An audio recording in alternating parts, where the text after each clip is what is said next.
Hello एमर्स, एक बार पुनः हम लोग आ गए हैं अपने टॉपिक को आगे बढ़ाने के लिए। जैसा हम लोग का टॉपिक चल रहा था ग्रेविटेशनल फील्ड इंटेंसिटी, जहाँ पे हम लोगों ने पिछले वीडियो के अंदर बात कर ली थी कि ग्रेविटेशनल फील्ड इंटेंसिटी क्या है। हम लोग सबसे पहले उसकी बात करेंगे, फिर आगे बढ़ेंगे, क्योंकि रिवाइज करना हमारा सबसे परम धर्म है। ठीक है, चलिए स्टार्ट करते हैं। ग्रेविटेशनल फील्ड इंटेंसिटी, विद्युत क्षेत्र की तीव्रता, भूल के भी मत लिखिएगा। यहाँ पे हम किसकी तीव्रता देख रहे हैं? गुरुत्वीय क्षेत्र की तीव्रता। ठीक है, अब क्या होती है गुरुत्वीय क्षेत्र की तीव्रता? तो यूनिट मास पर लगने वाला बल, यूनिट मास पर लगने वाला बल या फोर्स। अब कौन सा फोर्स? तो भाई ग्रेविटेशनल फोर्स की बात करें तो ग्रेविटेशनल फोर्स ही होगा। ठीक है, यहाँ पे हम लोगों ने कल बात भी की थी कि मान लो एक एम मास का ऑब्जेक्ट है, इसके अंदर इसके पास सबसे पहली बात तो एम मास का ऑब्जेक्ट है, इसके चारों ओर क्या होगा? इसका एक अपना ग्रेविटेशनल फील्ड होगा। इसके अंदर हम एक बहुत छोटा सा मास अगर एंट्री लेके, मतलब इसको यहाँ पे लेके आए, इसको हम लोग क्या बोल सकते हैं? टेस्टिंग मास बोल सकते हैं, यस और नो?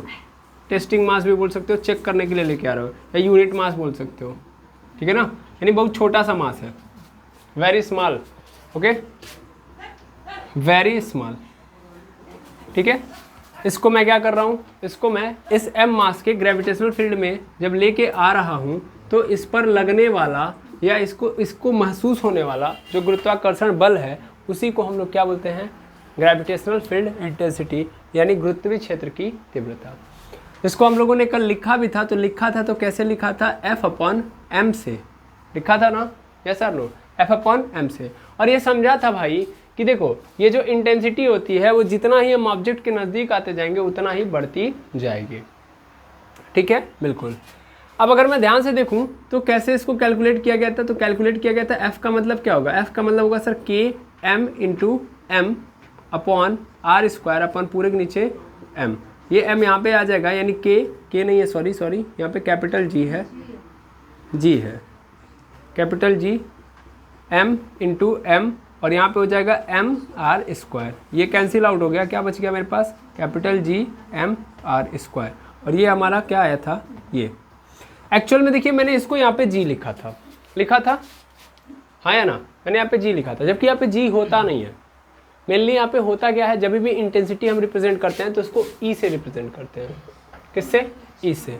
कभी भी तीव्रता दिखानी हो, इंटेंसिटी दिखानी हो किसी की भी, चाहे वो ग्रेविटेशनल फील्ड की इंटेंसिटी हो, चाहे वो इलेक्ट्रिक फील्ड की इंटेंसिटी हो, हमेशा किससे रिप्रेजेंट करते हैं? E से। ठीक है ना, तो यहाँ पे G के जगह पे हम क्या यूज करेंगे? E। लेकिन मैंने यूज किया है तो कुछ तो कारण होगा, ये कारण अभी नहीं मैं स्पष्ट कर सकता। ठीक है, क्यों नहीं कर सकता? मेरा मन, टेंशन मत लीजिए, जानबूझ के मैं बोल रहा हूँ। एक्चुअल में E यहाँ पे होता है, मेनली आपको E ही दिखाई देगा, लेकिन यहाँ पे हम क्या यूज़ करते हैं? G। इसका कारण क्या है कि जब भी आप मेनली किसी एक मास को लेते हो, जिसमें मान लो सपोज कर लो अर्थ है, सीधा मैं बोलूँगा, क्या बोलूँगा? अर्थ। यानी दो मासेस के अंदर एक मास क्या होगा? अर्थ। तो ये टेस्टिंग मास अर्थ हो सकता है? असंभव है ना? टेस्टिंग मास अर्थ थोड़ी ना हो सकता है, लेकिन उनके अनुसार हो सकता है। चलिए कोई बात नहीं भाई, बहुत छोटा मास भाई, अर्थ का बहुत बड़ा मास होता है, हाँ या ना? अब बता सकते हैं अर्थ का मास कितना होता है? कितने लोग बता सकते हैं अर्थ का मास? 5.98 × 10⁻²⁴ वेरी गुड। अर्थ का जो मास होता है वो कितना होता है? 5.9 × 10⁻24 kg। ठीक है, अरे भाई ठीक है, 1 दशमलव और ले लीजिए भाई, 5.98। ठीक है, 5.98 × 10⁻24 kg। ये अर्थ का क्या होता है? मास। बहुत भारी है कि नहीं? अर्थ बहुत भारी है, 10⁻24 kg। ओके, और रेडियस कितना होता है? 6400 किलोमीटर। ठीक है ना? हाँ गुड बेटा, अच्छी बात है। अर्थ का रेडियस भी लिख लीजिए, वो होता है 6400 किलोमीटर। तो सीधा दिख रहा है कि अर्थ कितना लंबा चौड़ा और कितना भारी है ना? तो अगर हम एक मास क्या ले रहे हैं, एक मास क्या ले रहे हैं, अर्थ, और दूसरा कोई टेस्टिंग मास ले रहे हैं, तो उस कंडीशन में हम हमेशा ग्रेविटेशनल इंटेंसिटी को किससे रिप्रेजेंट कर रहे होंगे, जी से, ठीक है, जी से। किससे रिप्रेजेंट कर रहे होंगे, जी से। समझ में आ रहा है, बिल्कुल सर। यहाँ पे ये बात याद रखेंगे। तो ग्रेविटेशनल फील्ड इंटेंसिटी क्या होती है, समझ में आ गया होगा, बिल्कुल, कि भैया एक मास के ग्रेविटेशनल फील्ड में अगर हम दूसरे मास को एंट्री कराएं तो उसके ऊपर जो लगने वाला फोर्स होगा, या वो जो मास है, यूनिट मास है या टेस्टिंग मास है, वो जितना फोर्स फील कर रहा होगा, उसी फोर्स को हम लोग क्या बोल रहे होंगे, ग्रेविटेशनल फील्ड की इंटेंसिटी। ठीक है, अब एक और बात आती है, ये तो टॉपिक आपको समझ में आ गया। अब थोड़ा और आगे बढ़ते हैं। अब आगे बढ़ेंगे तो एक नया टॉपिक आपके सामने आता है जिसका नाम है free fall. What is free fall? कितने लोग बता सकते हैं फ्री फॉल क्या होता है? हाँ, अच्छा एक चीज समझिएगा, नॉर्मली आप बोलते हो ग्रेविटेशनल फोर्स, ठीक है, और एक जगह पे आप बोलते हो ग्रेविटी। एक बार क्वेश्चन हमसे किसी ने पूछा था, कोई और बैच था, यहाँ पे ये पूछा गया था कि ग्रेविटेशनल फोर्स और ग्रेविटी में क्या अंतर है। What is gravity, what is gravitational force? देखो यार, ग्रेविटेशनल फोर्स जब बात की जाएगी तो ग्रेविटेशनल फोर्स दो मासेस के बीच में लगने वाला एक अट्रैक्शन फोर्स है, ड्यू टू देयर मासेस। उनके मासेस के कारण या उसके द्रव्यमानों के कारण उनके बीच में जो लगने वाला बल होता है उसको ग्रेविटेशनल फोर्स के नाम से जानते हैं, ठीक है। लेकिन अगर उसमें से एक कोई भी अर्थ हो जाए, दैट मीन्स दो मास हैं, उसमें से एक मास किसका हो, अर्थ का, यानी जो दूसरा ऑब्जेक्ट है उसके ऊपर अर्थ ग्रेविटेशनल फोर्स लगा रही है, तो अर्थ के द्वारा ग्रेविटेशनल फोर्स जब लगाया जाता है तो हम उसको जनरली ग्रेविटी के नाम से जानते हैं। सच बात है ना। तो ग्रेविटी अगर बोल रहा है दैट मीन्स आपको 100% श्योरिटी दिखानी होगी यहाँ पे कि उन दो मासेस के अंदर एक मास क्या है, अर्थ है, यानी अर्थ किसी ऑब्जेक्ट के ऊपर लगा रहा है, यानी जहाँ जहाँ अर्थ होगा वहाँ वहाँ ग्रेविटी होगा, ठीक है। समझ में आई बात? इतना याद रखेंगे, ओके भाई। ग्रेविटी है क्या? तो ग्रेविटी एक ग्रेविटेशनल फोर्स ही है, ठीक है ना, लेकिन किसके द्वारा लगाया जा रहा है, अर्थ के द्वारा। चलिए वेरी गुड। अब आता है क्वेश्चन, फ्री फॉल क्या होता है? फ्री फॉल कितने लोग बता सकते हैं? What is free fall?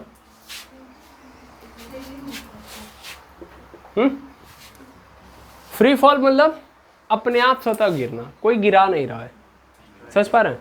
Free fall का अपना अर्थ ये होता है, एक ऑब्जेक्ट है, इस ऑब्जेक्ट को कोई गिरा नहीं रहा है, कोई मतलब ये मार्कर है, इस मार्कर को मैं गिरा नहीं रहा हूँ, ये अपने आप गिर रहा है, ठीक है ना, इसके ऊपर कोई फोर्स नहीं लग रहा है, तो इसको ही हम लोग क्या बोलते हैं, फ्री फॉल। अरे नाम से तो यही दिख रहा है ना, फ्री मतलब फ्री है, फॉल मतलब गिरना, है ना, स्वतंत्रता पूर्वक गिरना, यस और नो।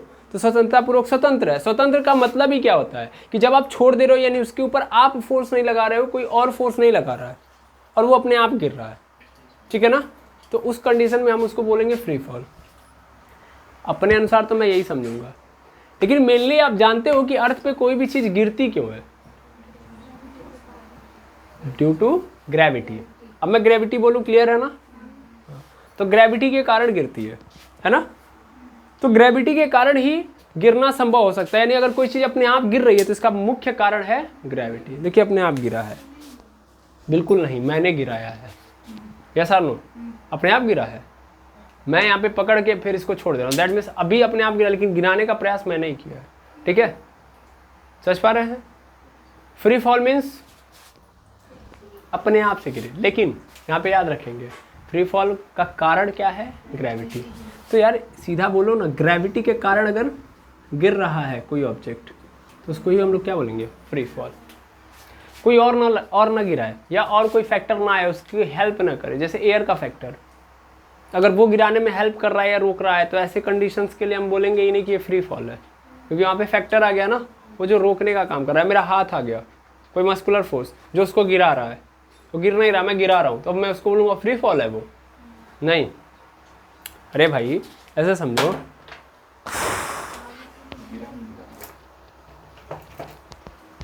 ये है पूरा का पूरा, ये एक ऑब्जेक्ट है, ठीक है, दिख रहा होगा, हाँ या ना, ये ऐसे रुका हुआ है, ये गिर रहा है, नहीं गिर रहा है। अब मैंने अपने हाथ से ऐसे स्लाइड कराया तो अब गिरेगा कि नहीं गिरेगा, तो इसमें कौन सा, ये फ्री फॉल हो रहा है, ये अपने आप गिर रहा है, नहीं, इसको मैं गिरा रहा हूँ, तो that is not called free fall. समझ पा रहे हैं?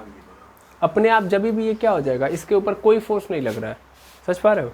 इसके ऊपर कोई फोर्स ना लगे और ये क्या हो, किसी हाइट पे हो, इसको कोई एनर्जी दे दो तो अपने एनर्जी को रिलीज करने के लिए क्या होगा, अपने आप नीचे आएगा। पहला कारण तो ये होगा। दूसरा कारण तो सीधा सीधा है ना भाई, किसी भी चीज़ को जब तुम कहाँ फेंकोगे, ऊपर की ओर फेंकोगे तो फिर वो अपने आप को कहाँ आने लगेगा, नीचे, ड्यू टू ग्रेविटी। मैं नहीं न लाया हूँ, मैं तो उसको ऊपर फेंका था, लेकिन वो क्या होने लगा, अपने आप नीचे आने लगा। समझ पा रहे हो? तो कब अपने आप गिरेगा, समझ में आ रहा ना? समझ में आ रहा है?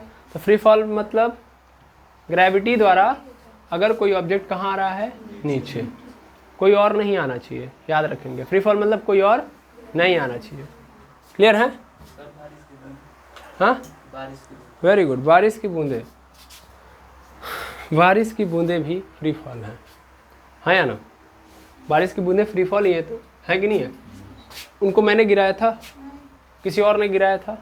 किसी ने नहीं गिराया, वो अपने आप गिरी हैं। अपने आप गिरी है ना? कुछ ज़्यादा ही गिर रहा है। ठीक है, समझ पा रहे हैं मैं क्या बोल रहा हूँ? फ्री फॉल मतलब, फ्री फॉल मतलब अपने आप गिरना। तो बारिश की बूंदें अपने आप गिरती है कि नहीं गिरती है? कोई गिराता नहीं है, ठीक है ना? वो जादू वाला मत सोचिएगा कि इंद्र भगवान बैठे हैं वहाँ पे उसे गिरा रहे हैं, ठीक है? ध्यान दीजिएगा। चलिए ठीक है। अब फ्री फॉल का कारण तो हमको पता चल गया ग्रेविटी, लेकिन आप सबको पता है कि भैया अगर मान लो फ्री फॉल हो रहा है, कोई चीज़ अपने आप गिर रही है, तो भाई उसके पास अपनी वेलोसिटी होगी। और हमने एक ऑब्जर्वेशन किया है। क्या ऑब्जर्वेशन किया है? ध्यान दीजिए भैया, ध्यान से। हमने देखा है कि जब कोई चीज़ अपने आप गिरती है तो उस ऑब्जेक्ट की जो स्पीड होती है वो इक्वल नहीं रहती है हर समय।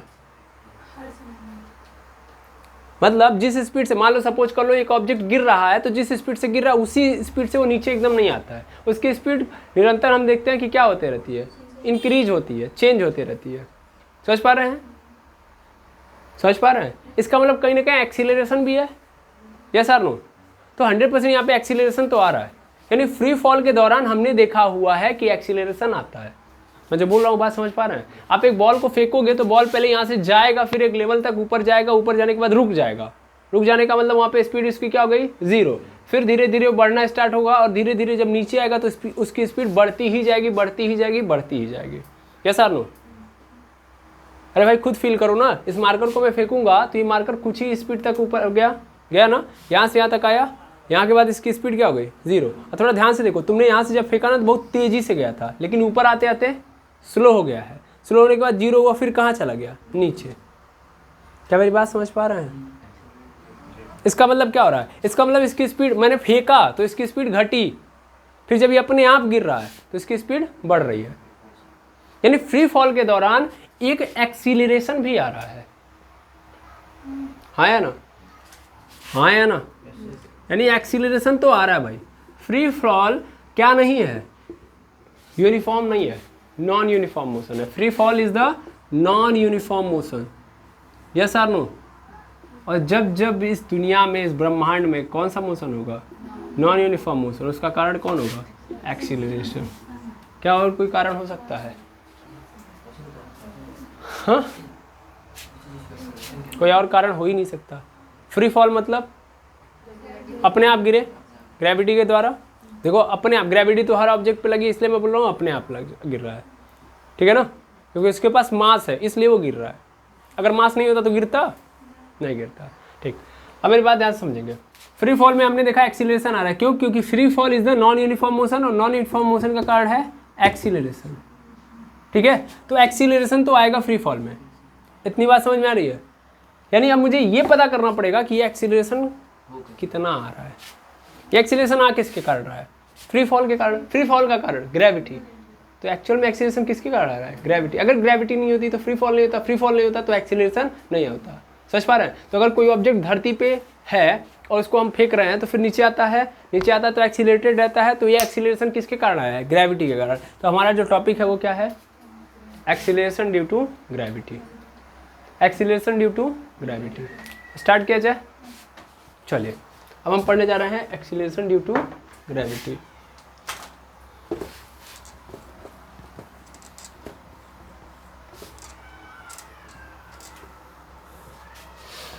चलिए, एक्सीलरेशन ड्यू टू ग्रेविटी।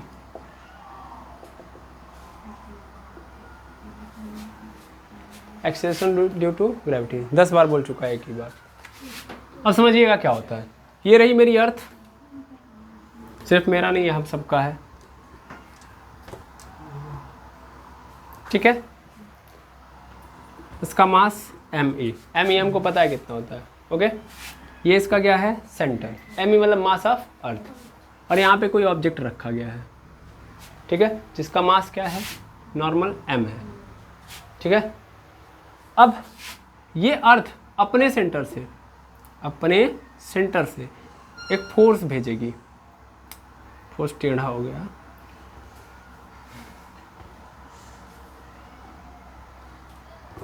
एक सेकेंड,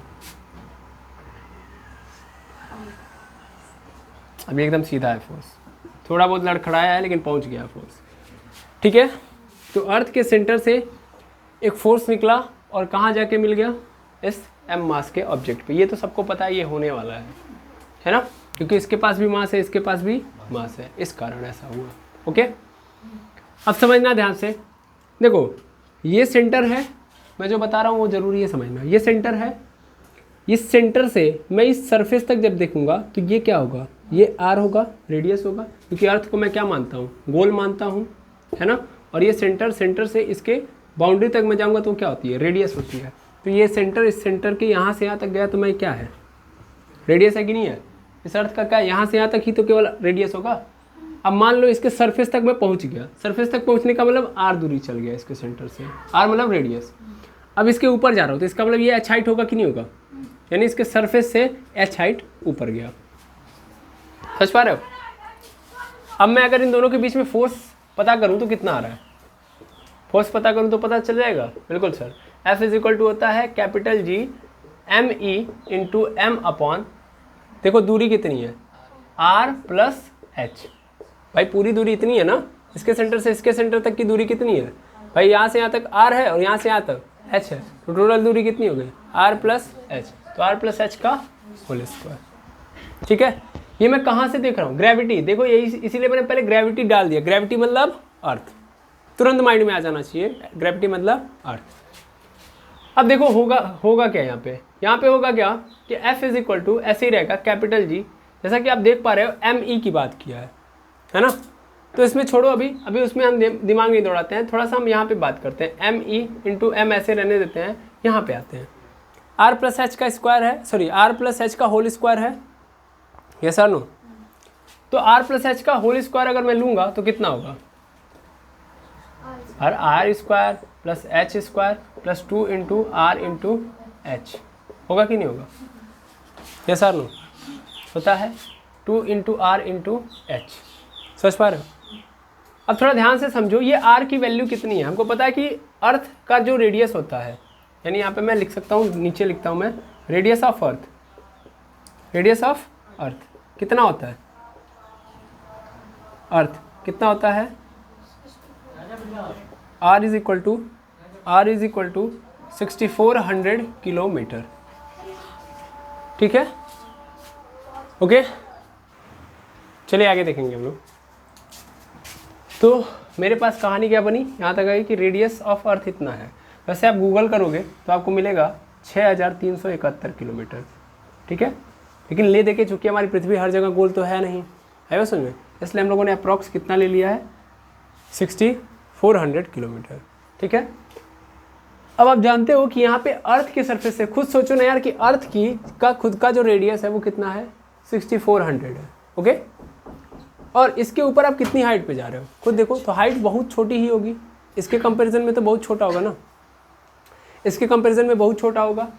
बहुत छोटा होने का मतलब समझ पा रहे हैं, अगर मान लेता हूँ कि मैं 200 मीटर है, थोड़ा ध्यान से समझना, ये पूरा का पूरा 6400 किलोमीटर है और ये 200 मीटर की हाइट पे मैंने ऑब्जेक्ट को रखा है, समझ पा रहे हो।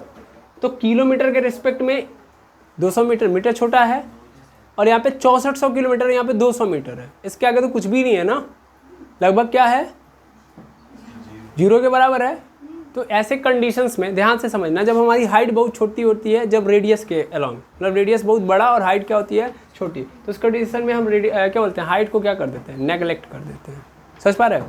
हाइट वाले टर्म को ही हम क्या कर देंगे यहाँ पे, नेगलेक्ट। समझ पा रहे हैं? तो हमारे पास फिर से क्या बन जाता है, F is equal to capital G M E, ध्यान दीजिएगा, M E plus into M upon पूरे के नीचे आर स्क्वायर। अब आप कहेंगे सर ये गलत है, मैं खुद आपके साथ हूँ, ये गलत है, ठीक है ना?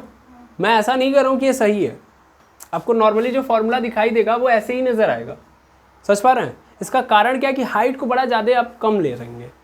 अगर आप बड़ी हाइट को कंसीडर कर रहे हो तो उस कंडीशन में आप एच रखिएगा। मैं जो बोल रहा हूँ बहुत ज़रूरी है समझना। समझ पा रहे हैं क्या मैं समझा रहा हूँ? कि हाइट को अगर आप बड़ा ले रहे हो तो उस कंडीशन में आप एच रखिएगा। यहाँ पे मैं अपने मन से नहीं काट रहा हूँ, बस मेरी भी मजबूरी है कि मैं यहाँ पे जानबूझ के काट रहा हूँ, क्योंकि मेरे पास ऐसा कोई अप्रॉक्स फार्मूला है नहीं, सॉरी अप्रॉक्स हाइट है नहीं, तो मैंने यहाँ पे हटा दिया क्योंकि छोटी हाइट है। मैं ऐसा मान रहा हूँ कि छोटी हाइट है, बड़ी हाइट है तब आप कंसीडर करिएगा। समझ पा रहे हैं? जैसे 200 किलोमीटर दूरी पर है तब तो उसको करना पड़ेगा। 6400 किलोमीटर, 200 किलोमीटर, ऐसा तो है नहीं 200 किलोमीटर 64 के क्या है, बहुत जीरो के बराबर है उसके सामने, ऐसा नहीं है, ठीक है ना? अगर एक कंसीडरेबल हाइट होगी तब आप यहाँ पे एच को रखिएगा, आर के साथ ऐड कर दीजिएगा। अर्थ की बात मैं कर रहा हूँ भाई, ग्रेविटी लिया हूँ वहाँ पे, फिलहाल में मैं अर्थ की बात कर रहा हूँ। तो आर प्लस एच करके स्क्वायर करके आप काम चलाइएगा, ओके? अदरवाइज आप हटा दीजिएगा, ओके? कोई फ़र्क ज़्यादा पड़ेगा नहीं। आई होप समझ में आ गया होगा। ये मैंने आपको सिर्फ समझाने के लिए किया है, अदरवाइज मैं यहाँ पे एच नहीं मानता तो भी मेरा काम चल जाता, ठीक है? अब यहाँ से मैं आपको दिखा पा रहा हूँ कि ये मेरे पास आ चुका है, ये यही आता तभी भी अभी भी, लेकिन अभी हम लोगों ने एच को हटा दिया। लेकिन अगर आपके पास एच आएगा, मैं कितनी बार बताऊँ, जितनी बार बताना चाहिए बता चुका हूँ मैं। अगर कंसिडरेबल होगा तो हाइट लीजिएगा, ओके? कोई दुविधा नहीं है। चलो अब ध्यान से समझना, यहाँ पे F is equal to capital G M E into M upon are square है। हम क्या देख रहे हैं कि भाई ये ऑब्जेक्ट जो M है, M मास का है, वो क्या होगा, इस पर गिरेगा, यानी फ्री फॉल होगा। फ्री फॉल मतलब ये नीचे की ओर गिरेगा तो मैंने अभी जस्ट बताया कि इसके पास एक्सीलरेशन होगा, यस और नो? इसका मतलब इसके ऊपर, अच्छा पहली बात तो ये देखो कि ये गिर रहा है तो 100% इसके ऊपर कोई फोर्स होगा, क्योंकि एक्सीलरेट हो रहा है, तो एक्सीलरेट होता है इसके ऊपर कोई फोर्स होगा, हाँ या ना? मैंने अभी जो निकाला है इनके और इनके बीच में लगने वाला फोर्स निकाला है। इनके और इनके बीच में लगने वाला फोर्स कितना है, इतना है। और इसके ऊपर अगर बल निकालूं मैं तो कितना लग रहा होगा? सर ये एम मास का ऑब्जेक्ट है, ध्यान से समझना, ये एम मास का ऑब्जेक्ट है, ध्यान से समझो, एम मास का ऑब्जेक्ट है। ए से क्या हो रहा है, एक्सीलरेट हो रहा है, तो एम इंटू ए होगा कि नहीं होगा? तो एफ इजिकल टू क्या होता है, एम इंटू ए। अगर मैं इस पर लगने वाला फोर्स निकालूं तो क्या मिलेगा मुझे, एफ इजिकल टू एम में। फिर से समझो, ये हम मास का ऑब्जेक्ट, अभी इसको नेग्लेक्ट करो। पहले हम लोगों ने क्या निकाल लिया, इनके बीच में लगने वाला बल। अब मैं इसको देख रहा हूँ, तो ये गिर रहा है, एक्सीलरेट हो रहा है, 100% इसके ऊपर क्या लग रहा है, फोर्स लग रहा है। तो कितना फोर्स लगेगा, F is equal to m into a. मैंने एज्यूम कर लिया कि ये एक्सीलरेशन से क्या कर रहा है, ये गिर रहा है, तो एम मास है इसका, तो इसका मास फोर्स लगने वाला कितना हो जाएगा, F is equal to m into a. और इनके बीच में लगने वाला बल यही है। थोड़ा ध्यान से समझो कि इनके बीच में जो लगने वाला बल होगा उसी के अनुसार तो इस पर बल लग रहा होगा, यस और नो? तो F is equal to M में और F is equal to capital G M E into M upon are square बराबर होंगे कि नहीं होंगे, यस और नो? हाँ या ना? अरे ये जो लिखा गया है, ये इस पे लगने वाला बल ही तो बता रहा है कि अर्थ कितना लगा रही है। और मैंने अर्थ को हटा के सिर्फ ये देखा कि ये किस स्पीड की एक्सीलरेशन से गिर रहा है, तो इसके ऊपर फोर्स कितना होगा, F। तो दोनों बातें तो एक ही है ना, यानी ये जो एम में है और ये जो पूरा पोर्शन है बराबर होगा कि नहीं होगा, हाँ या ना? भाई F की वैल्यू यहाँ पे रख सकते हो, रख दो, तो क्या मिल जाएगा मुझे, m into a capital G M E into M upon are square. यहाँ से m से m क्या हो जाएगा, cancel. Acceleration is equal to क्या आ गया, capital G M E upon are square आ गया। और इस एक्सीलरेशन को, चूंकि ये ऐसा एक्सीलरेशन तो नहीं है, अर्थ का एक्सीलरेशन है, और अर्थ का एक्सीलरेशन क्या होता है, फिक्स होता है, तो इसलिए हम लोग इसको डायरेक्ट क्या पुट कर देंगे, capital G। Sir capital G नहीं, स्मॉल g, ठीक है? तो M E upon are square. समझ पा रहे हो ना?